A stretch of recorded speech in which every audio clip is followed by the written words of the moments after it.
Hello বন্ধুরা, আজ আমি আবার চলে এলাম ঝুমা পাকশালাতে। আজ আমার পাকশালাতে মটন রান্না করে দেখাবো। আপনারা সাথে থাকুন, দেখুন আমি কিভাবে মটনটা রান্না করি। যে এখানে মটন নিয়ে এসেছে আমার হাজব্যান্ড, মটন নিয়েছি। এবারে আমি স্বাদ মতো নুন দিয়ে দিচ্ছি মটনের মধ্যে, আর দিয়ে দিচ্ছি ধনে গুঁড়ো, কাশ্মীরি লাল লঙ্কার গুঁড়ো 1 চামচ, হলুদ গুঁড়ো দিয়ে দিলাম আমি 2 চামচ। যেহেতু চামচটা ছোট সেজন্য 2 চামচ হলুদ গুঁড়ো দিয়ে দিলাম। আর এবারে আমি এই মিক্সার গ্রাইন্ডারে এটার জন্য এই পেঁয়াজ কুচি আর রসুন, পাকা কাঁচা লঙ্কা, কারণ আমরা শুকনো লঙ্কা খাই না, সেজন্য আমাকে কাঁচা লঙ্কাটাই আমরা খাই, পাকা কাঁচা লঙ্কা দিয়ে দিচ্ছি। আর দিচ্ছি এই যে আদা,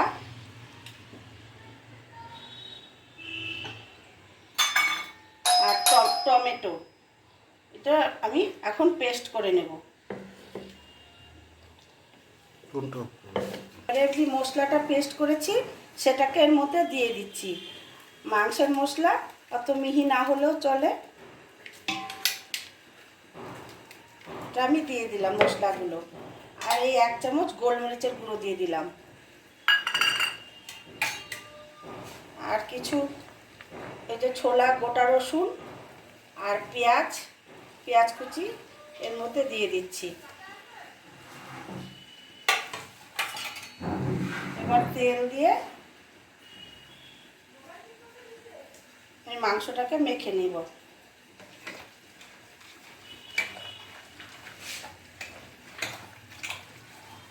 আমার মাংসটা মাখা হয়ে গেছে, এবারে আমি এটাকে 8 ঘন্টা ঢেকে রাখবো। কড়াই গরম হয়ে গেছে, আমি কড়াইতে তেল দিয়ে দিচ্ছি। এই যে গোটা আলু, এই গোটা আলুগুলো আমি ভেজে নেব তেলে।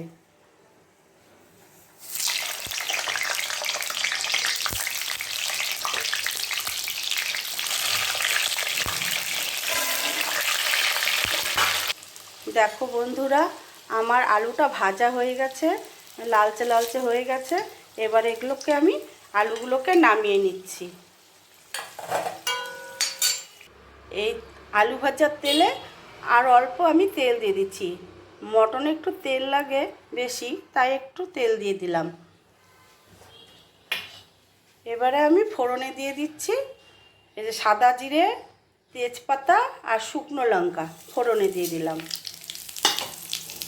ফোড়নটা একটু অল্প ভেজে নেব। আর এই পেঁয়াজ কুচি করে রেখেছিলাম, সে পেঁয়াজ কুচিটা তেলের মধ্যে দিয়ে দিলাম। পেঁয়াজটাকে আমি ব্রাউন কালার করে ভেজে নেব। দেখো বন্ধুরা, আমার পেঁয়াজটা ব্রাউন কালার হয়ে গেছে। এবারে আমি মাংসটা মেখে রেখেছিলাম, ওটাও আধা ঘন্টা হয়ে গেছে, সেটা আমি এবার এখানে দিয়ে দিচ্ছি। এই হাতা দিয়ে দিচ্ছি। আজকে আমার ভিডিও করার কেউ নেই, ছেলেমেয়েরা সবাই বাইরে গেছে, খাওয়ার সময় সবাই চলে আসবে, তাই আমি এক হাতে ভিডিও করছি আর আরেক হাতে রান্নাটা করছি। ভিডিওটা হয়তো একটু 19-20 হতে পারে, তোমরা কিছু মনে করো না। মাংসটা আমি দিয়ে দিচ্ছি সব।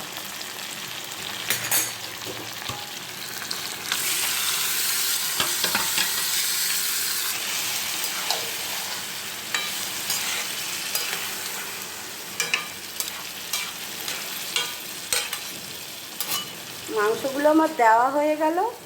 এবারে আমি ঢেকে দিচ্ছি। যেটাতে মাংস রেখেছিলাম সেই সসপ্যানটাই আমি এটাতে ঢেকে দিলাম, সেটা দিয়েই।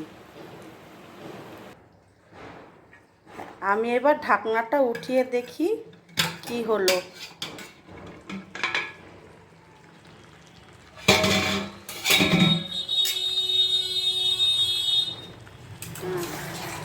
অনেক জল বেরিয়েছে। এবারে আমি মাংসটাকে কষিয়ে নেব।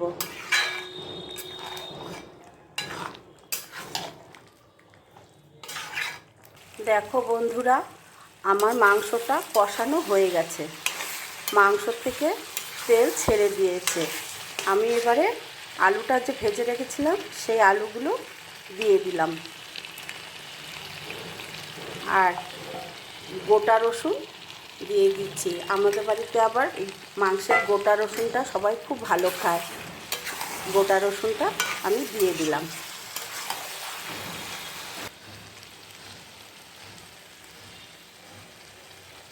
জল গরম করে রেখেছি, এবারে আমি জল দিয়ে দিচ্ছি মাংসতে। মাংসটা অনেকটাই সেদ্ধ হয়ে গেছে কষানোতে, আর একটু সেদ্ধ হবে, আমি জল দিয়ে দিলাম।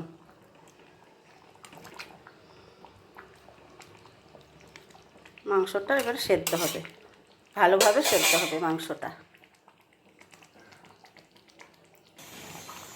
মটনটা একদম টকবক করে ফুটছে। এরকম পাতলা ঝোল দিয়ে ভাত খেতেও ভালো লাগে, তবু আমি আর একটু শুকাবো। আমার মটন রান্নাটা হয়ে গেছে। এবারে আমি এলাচ আর দারচিনি বেটে রেখেছিলাম সেটা দিয়ে দিচ্ছি। এবার আমার ছেলে এসে গেছে, ও ভিডিওটা করছে।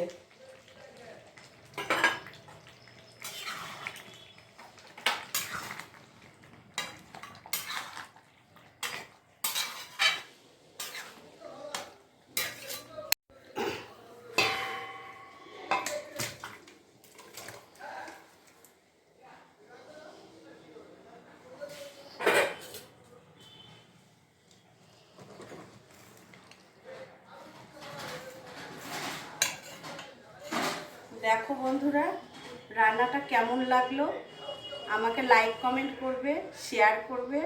তোমরা সবাই ভালো থাকবে, সুস্থ থাকবে। নমস্কার।